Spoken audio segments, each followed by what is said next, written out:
Hello everyone, good morning, જય માતાજી. સ્વાગત છે મારા આજના મિની વ્લોગમાં. તો અત્યારે હું રોટલી માટે લોટ બાંધી રહી છું. તો પહેલાં રોટલી બનાવી દઈશ અને શાક બનવાનું છે તુવેરના બાકડા. તો એ પણ બફાઈને તૈયાર છે, ખાલી મારે વઘાર કરવાના છે. તો ચાલો પહેલાં મેં રોટલી બનાવી દીધી અને અહીંયા શાકનું વઘાર પણ મેં કરી દીધું છે અને સાઈડમાં એને રાખીને પછી રસોડાની સફાઈ પણ સાથે સાથે કરી દીધી છે. એટલે કે મારે આજે છે ને થોડો ટાઈમ બચાવવાનો છે, કારણ કે મારે બપોરે કામ કરવાનું છે એટલા માટે. એટલે જલ્દી કામ પતાવ્યું, પછી જમી પણ લીધું અને જમીને તરત કામ કરવાની ઈચ્છા નહીં થતી, એટલે પછી હું જતી રહી આસ્તાના કાકાને ત્યાં. તો ત્યાં છે નાનું ઢીંગલું આવી છે, એટલે એને રમાડવાની ઈચ્છા બહુ થતી હતી, એટલે થોડી વાર ત્યાં ગઈ હતી. મસ્ત છે એકદમ ગોલું મોલું એના પપ્પા જેવું. તો તમે પણ જોઈ લો કેટલું મસ્ત છે ને ગોલું મોલું. તો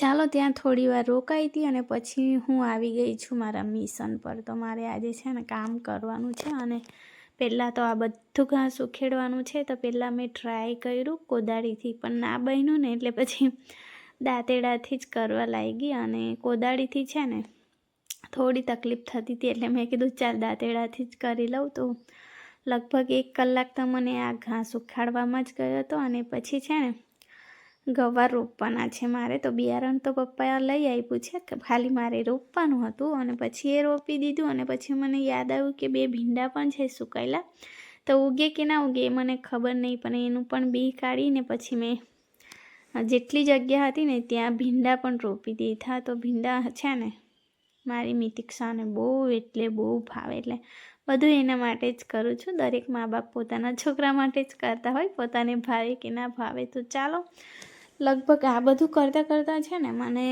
3:30 થઈ ગયા હતા બપોરના, અને થાક પણ એટલો બધો લાગ્યો હતો અને ઊંઘ પણ એટલી બધી આવતી હતી. પણ મેં કીધું ચાલ અડધા કલાક માટે નહીં ઊંઘતી, એટલે મસ્ત અદરકવાળી ચા બનાવીને પી લઉં. તો હું આવી ગઈ હતી મારા રસોડામાં ચા બનાવવા માટે અને થાકી ગઈ હતી, એટલે છે ને બહુ જ હદ વગરની મને ઊંઘ આવતી હતી. એટલે પછી પહેલાં ચા પી લીધી, એટલે છે ને મારી ઊંઘ જતી રહી. પછી હું આવી હતી મારા નણંદના ઘરે, ત્યાં સરગવો છે. તો મને શીંગો ખાવાની બહુ ઈચ્છા થતી હતી, પણ શીંગો મારાથી બિલકુલ પણ પડાઈ નહીં. પછી બાના ઘરેથી મને ફ્લાવર મળી ગયું અને રાતના જમવામાં હતું કઢી ને ભાત. તો ચાલો આજનો મારો મિની વિડીયો ગમ્યો હોય તે લાઇક, શેર એન્ડ સબસ્ક્રાઈબ.